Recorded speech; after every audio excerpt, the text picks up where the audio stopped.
आज देशाच्या स्वातंत्र्याचा 80वा वाढदिवस आपण या ठिकाणी साजरा करत आहोत आणि त्या निमित्ताने सर्वांना मनापासून खूप खूप शुभेच्छा या ठिकाणी देतो। नाशिक शहरातला प्रश्न आपण विचारलेला आहे, कुंभमेळ्याच्या संदर्भातला विचारलेला। कुंभमेळ्याची तयारी अतिशय जोरात सुरू आहे। यावेळेला 35,000 कोटीच्या वर 37,000 कोटीपर्यंत आपला आकडा गेलेला आहे। इतक्या मोठ्या प्रमाणामध्ये निधी केंद्र शासनाने, विशेष करून माननीय पंतप्रधान यांनी आणि राज्यामध्ये माननीय देवेंद्रजी शिंदे साहेब, पवारताई यांनी या ठिकाणी दिलेला आहे।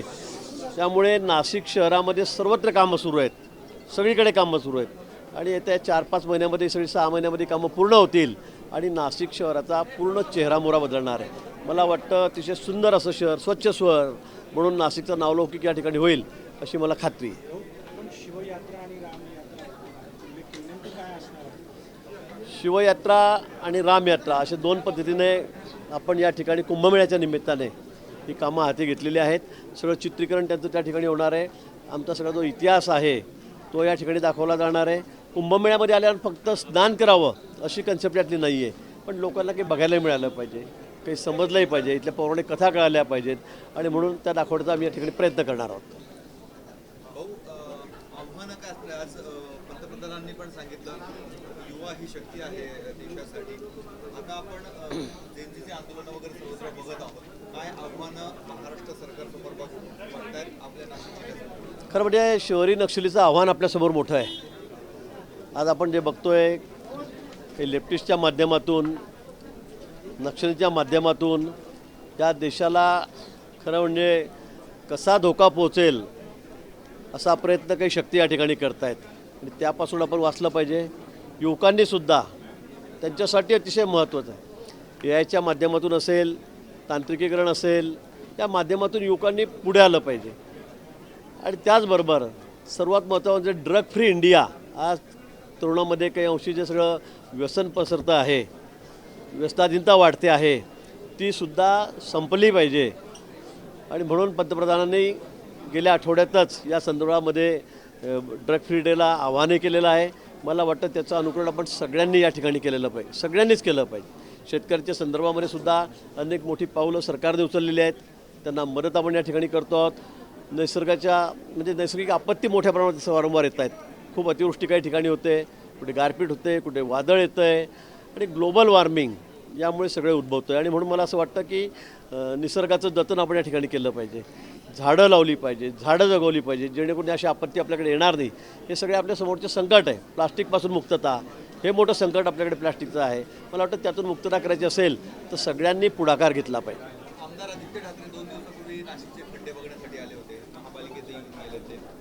सोमवारी आता संजय राऊत नाशिक महापालिकेवर मोर्चा काढणार आहेत।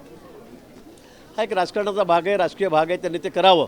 पण आपण बघतायत, आपण स्वतः बघतात, आपण नाशिककर आहात, किती फास्ट स्पीडमध्ये, अतिशय गतीने आम्ही एक खड्डे या ठिकाणी बुजवतो आहोत। रात्रंदिवस काम चाललेलं आहे। आमच्या महापौर या ठिकाणी आहेत, आमच्या कमिशनर या ठिकाणी आहेत, त्यांचे सर्व आमचे अधिकारी आहेत, कर्मचारी आहेत, रात्रंदिवस काम करत आहेत। खूप पाऊस पडल्यामुळे यावेळेला खड्डे जास्त आले, ही वस्तुस्थिती आहे।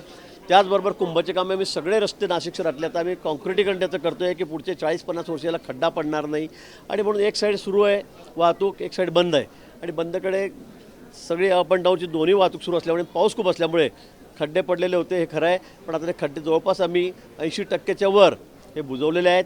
येत्या 4-5 दिवसामध्ये खड्डेमुक्त नाशिक आम्ही त्या ठिकाणी करू। पण खऱ्या अर्थाने जेव्हा सगळं काम पूर्ण होईल त्यावेळेलाच नाशिक शहराचा खरंच चेहरामोहरा बदलणार आहे।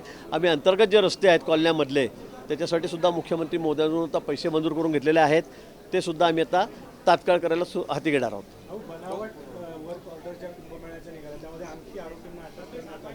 आपल्यावर देखील थेट आरोप केले जातात। 6 आरोपींना आतापर्यंत अटक केलेलं आहे आणि खरं तर यामध्ये अनेक जण जामनेरमधले आहेत। हे सगळं घटना घडत असताना भाऊ आपल्याला काही कल्पना नव्हती का आणि आपल्याला कधी कळालं हे नेमकं? मला ज्यावेळेला ही गोष्ट कळाली, संभाजीनगरचे काही लोक माझ्याकडे आले की बाबा हे अशी वर्क ऑर्डर मला मिळालेली आहे, तुम्हाला कोणी दिली? त्यांनी 4-5 नावं सांगितले मला, 5-6 लोकांची नावं सांगितलेत। ते 6 लोक 7 लोक अजून 2-3 त्याच्यावर आरोपी मला वाटतं भेटतील। पण यामध्ये मला असं वाटतं की जे दोषी असतील त्यांच्यावर कठोर कारवाई झाली पाहिजे।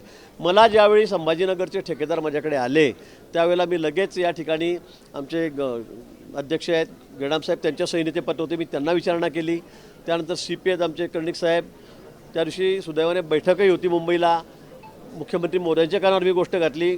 CP आम्ही आयुक्त आम्ही बसून त्या ठिकाणी ते सगळं वर्कआउट बघितलं. त्या दिवशी फेक होत्या, बोगस होत्या आणि म्हणून तात्काळ त्याच्यावर गुन्हा नोंदणी संदर्भामध्ये मी CP साहेबांना या ठिकाणी सांगितलं आहे. मुख्यमंत्री मोदयांनी सूचना दिल्या आणि कोणालाही स्पेअर करायचं नाही. माझा आहे एक दूरचा नातेवाईक आहे, त्याने ती चोरी केलेली आहे आणि तो त्याचा थोडा तो तसा या बाबतीमध्ये सराईत आहे, हे सगळ्या गावाला माहीत आहे. आणि म्हणून मला असं वाटतं की या ठिकाणी तो असेल, त्याच्याबरोबर काही लोक आहेत, धुळ्याचं कोणी एक जनाब आहे, या लोकांनी मिळून हा सगळा गुन्हा केलेला आहे. त्यांना आता तात्काळ अटक करण्यात आलेली. म्हणजे त्यांना कळायची आताच आम्ही त्यांना काही लोकांना ताब्यात घ्यायला सांगितलं होतं. त्यांना ताब्यातही घेतलेलं आहे. 2 महिन्याआधी मुंबईच्या काही लोकांनी असाच प्रयत्न केला. 3 गुन्हे त्यांच्यावरही दाखल झालेले आहेत. त्यांनीसुद्धा अशा फेक वर्क ऑर्डर या ठिकाणी दिलेल्या होत्या. मला वाटतं ही प्रवृत्ती आहे आणि ह्या अशा प्रवृत्तींना ठेचलं पाहिजे.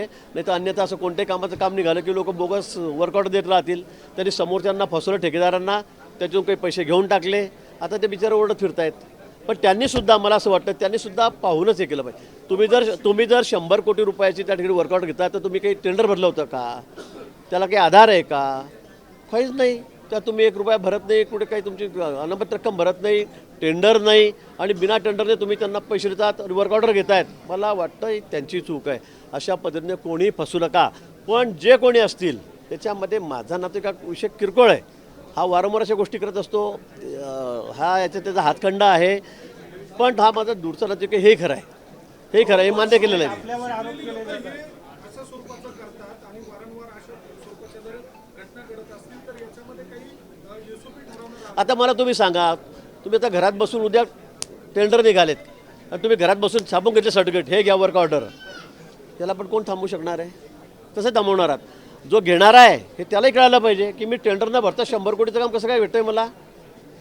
मी EMI भरत नाही 1 रुपया आणि मला वर्क ऑर्डर भेटते. पण हे मला वाटतं दोन्ही त्याच्यामध्ये दोषी आहेत. असंही करून आपण आपली फसवणूक कसं काय करू शकतो?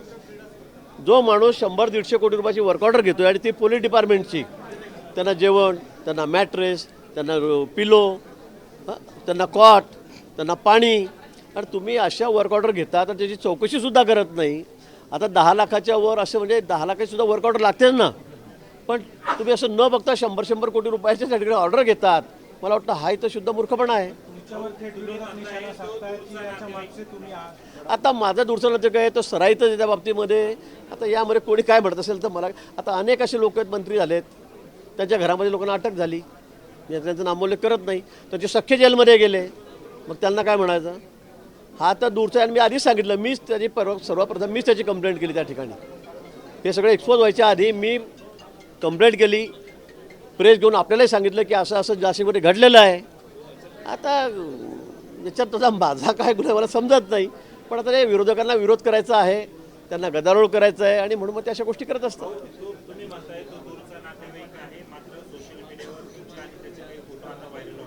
कुणाचे? अरे माझ्याबरोबर तर चांगले सगळे, माझ्याबरोबर तर सगळे लोक फोटो काढतात.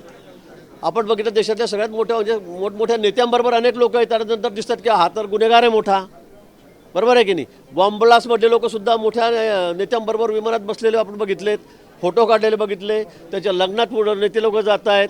आता हा जामनेरमधलाच आहे, ही वस्तुस्थिती आहे. तो माझा दूरचा नातेवाईक हे करा, एखादा दुसरा फोटो असेलही खरं म्हणजे वर्षानुवर्ष त्याची म्हणजे भेट नसते, कारण हा कसा आहे सगळ्या गावाला माहीत आहे, असं माहिती आहे कसा आहे म्हणून.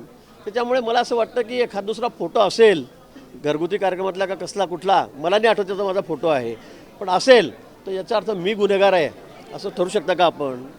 म्हणून मी सांगितलं की असे फोटो आमच्याबरोबर आज सकाळपासून माझ्याबरोबर 1000 फोटो निघाले असतील, 500 फोटो निघाले असतील घरी असल्यापासून, फेटा बांधल्यापासून. मग आता कोणी काही उद्या काही केलं काही कुकर्म, त्याला आमचा दोष आहे का? फडणवीस केंद्रात शिक्षण मंत्री होणार पृथ्वीराज चव्हाण म्हणालेत अशी चर्चा आहे. बाबांना काय स्वप्न पडले असेल तर मला माहीत नाही. नाशिक जिल्ह्यामध्ये वारंवार भूकंपाचे धक्के बसत आहेत. काल देखील 24 तासात 2 वेळा धक्के जाणवले होते. त्यामुळे त्या सगळ्या पट्ट्यातले जे आदिवासी नागरिक आहेत त्यांच्यामुळे भीतीचं वातावरण आहे. ते खरं आहे. गेल्या 2-3 महिन्यामध्ये अनेक वेळा धक्के भूकंपाचे या ठिकाणी बसत आहे. काही ठिकाणी घरांनासुद्धा काही अंश अगदी थोड्या प्रमाणामध्ये मोजक्या तडे गेलेले आहेत, काही ठिकाणी जमिनीसुद्धा भेगा पडलेल्या आहेत. या संदर्भामध्ये कॅबिनेटमध्ये सुद्धा चर्चा यावेळेला झाली.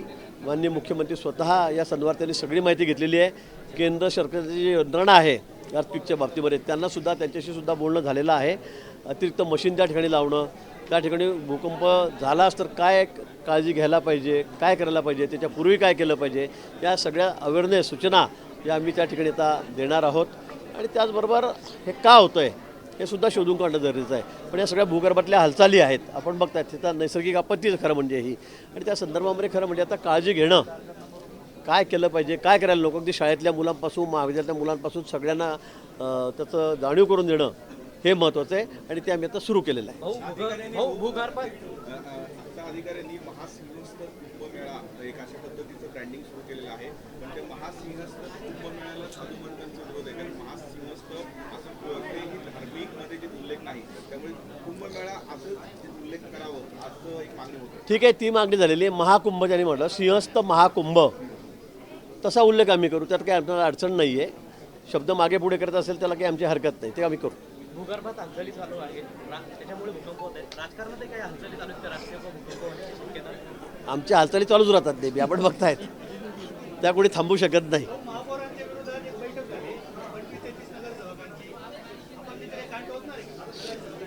कुठलीही बैठक महापौरांच्या संदर्भामध्ये नव्हती. किटी फिटीची काहीतरी ती बैठक होती. मला सगळ्या महिलांनी त्या ठिकाणी सांगितलं, ज्यांच्या घरी होती त्यांनी मला सांगितलेलं आहे. उगाच या अफवा पुकारत येत आहेत, त्याला काही अर्थ नाही आहे. ज्या पद्धतीनं काम सुरू आहे अशा स्वरूपानं एखाद्या पद्धतीनं अशा स्वरूपाचा गैरसमज निर्माण करून त्यांच्या एकूणच जे काही काम सुरू आहे त्याला डिवचण्याचा प्रयत्न या निमित्तानं केला जातो. कुठला पक्षातूनच महापौर ज्या पद्धतीने काम करत आहे त्या कामालाच अशा पद्धतीने डिवचण्याचा अजिबात नाही. आम्ही सगळे एक संघ आहोत, एकत्रित आहोत. अगदी त्या किटीच्या बैठकीच्या निमित्ताने सगळ्या महिला जमलेल्या होत्या असं मला माहीत आहे. ज्यांच्याकडे जमल्या त्यांनी मला सांगितलेलं आहे.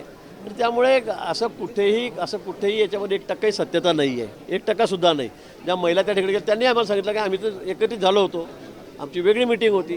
त्या संदर्भामध्ये कुठेही महापौरच्या विरोधात किंवा कुठल्या प्रशासनाच्या विरोधात या म्हणण्याला कुठलाही अर्थ नाही. ते वाईटच वाटतंय नागरिकांना. भाजपमध्ये आधी कधी असे प्रकार घडलेले नव्हते, ते आता घडलेले, अशी चर्चा पण कधी मला वाटतं आता महिलांनी एकत्रित यावं, एका ठिकाणी पार्टी करावी किंवा समजा काही कारणाने एकत्रित यावं. याला काय आधी घडलं नव्हतं ना आधी घडलं होतं असं मला काही समजत नाही. असं समजण्याचं कारण पण नाही आहे. असा कुठलाही विषय नव्हता. त्यांच्या घरी चहा पाण्याला एकत्र जमलेल्या होत्या, ही वस्तुस्थिती आहे, हे त्यांनी मला सांगितलं. आणि तुम्ही जे नाव मला कळाले त्यांनी सगळ्यांनी मला फोन करून भाऊ असं काही संबंध नाही. या वावड्या उठल्यानंतर काही संबंध, ज्याच्या घरी होतं त्यांनी सांगितलं आणि माझा त्यांच्यावर विश्वास आहे. श्रावण महिना सुरू झालेला आहे. त्र्यंबकेश्वरचा रस्ता भाविकांसाठी अत्यंत हालाकीचा झालेला आहे. आपल्या अधिकाऱ्यांना काय सूचना असतील तत्काळ? मला वाटतं रस्त्याचं काम अतिशय गतीने सुरू आहे. अजून त्याला गती द्यावी अजून अशा सूचना आम्ही ठेकेदाराला दिलेल्या आहेत. पण आपलं टार्गेट कुंभमेळा आहे. आता एवढा मोठा रस्ता होणार आहे तर त्याला वेळ लागणार आहे. तो की असं लगेच श्रावणात करून टाका आणि भाद्रपदात करून टाका असं होणार नाही. आणि म्हणून मला वाटतं की आपलं टार्गेट कुंभमेळा आहे. कुंभमेळ्यापर्यंत आपण तो रस्ता पूर्ण करू. आता एक साईड पूर्ण झालेली आहे, एका साईडने वाहतूक सुरू आहे, दुसऱ्या रस्त्याचं काम सुरू आहे. मला वाटतं 4-6 महिने लागतील, 4-5 महिने लागतील अजून त्या रस्त्याला, कारण हा मोठा रस्ता आहे, लांबी मोठी आहे. त्यामुळे मला असं वाटतं की 4-6 महिन्यामध्ये हा रस्ता पूर्ण होईल.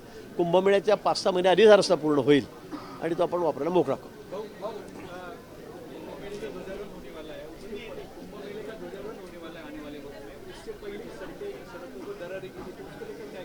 क्या गिरी हाँ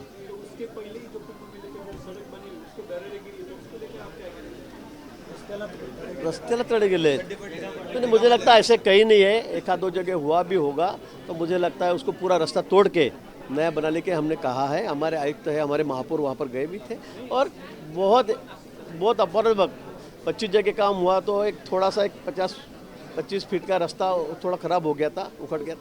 तो लेकिन मुझे लगता है क्वालिटी के बारे में हम लोग कोई कॉम्प्रोमाइज़ नहीं कर रहे.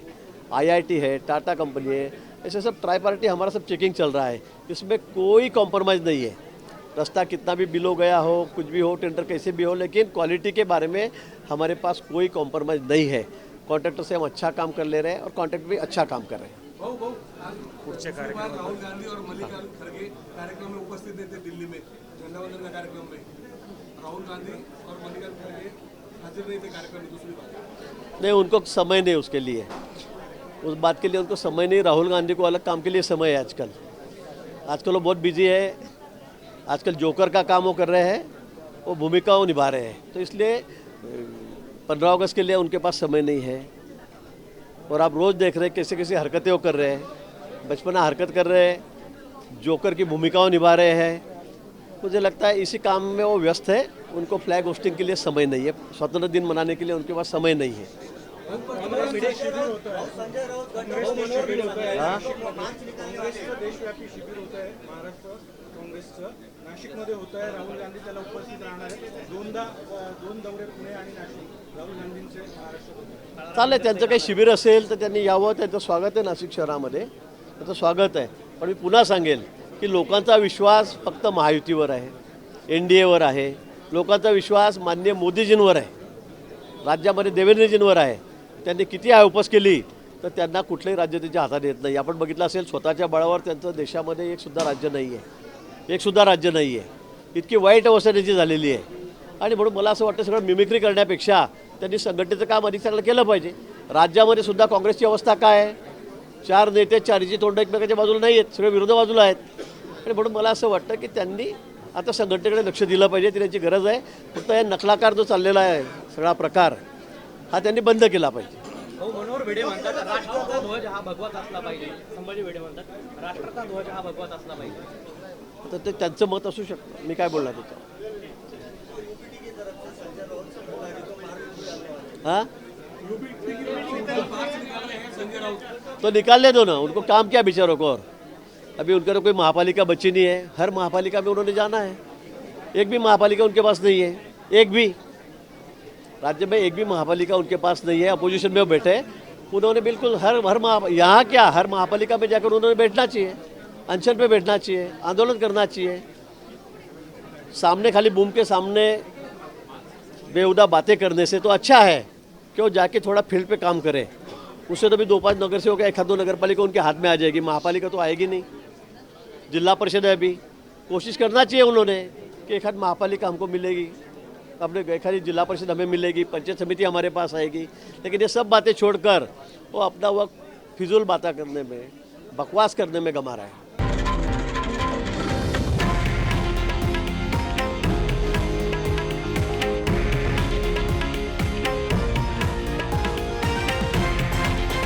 हे आहे देशातील नंबर 1 न्यूज नेटवर्क आणि आपण पाहत आहात TV9 मराठी, एकमेव.